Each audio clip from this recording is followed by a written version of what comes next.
This is just a sample of the audiobook. To get the complete audiobook, access the link posted in the first comment. I still couldn't see the runway, but the second time when it came on, I was facing it, and of course I could see the runway. Once I'd seen it, it was fair enough, and we landed. But we decided, or CO decided, that there was a bit of a waste of time, so we wouldn't do it anymore. A great pity. I wish we had seen something, to make it really worthwhile. But we didn't do anything. And of course, we learned later that Coventry were very badly knocked about. Richard Mitchell later became commander of Treble 3 Squadron and served in North Africa and was later part of the glider escort on the D-Day landings. Heavy bombing raids soon took place over all the major British cities, and on the night of 29th of December, London received its most ferocious raid yet, when a force of 130 aircraft left the area of the city, between the Guildhall and St. Paul's Cathedral, a mass of blazing buildings. Some RAF squadrons took to the air in Bristol Blenheims, which were fitted with airborne interception radar, but the radar was unreliable and the aircraft old and very slow, as Stanley Wright, who served as a radio operator, recalls. A Blenheim leaked like a basket. If you went through a cloud, you were wet. If the gunner decided to transverse his turret, he kicked you in the back of the neck.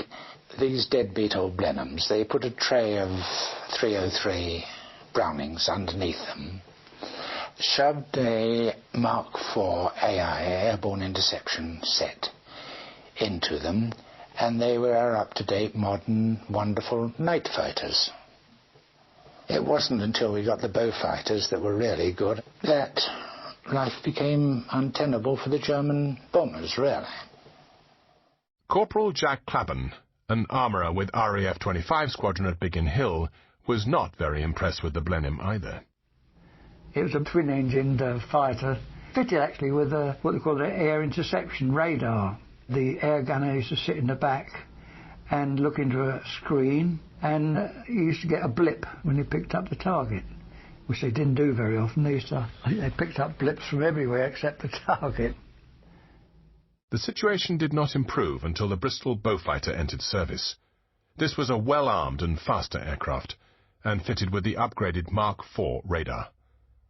Flight Lieutenant John Cunningham was with 604 Squadron.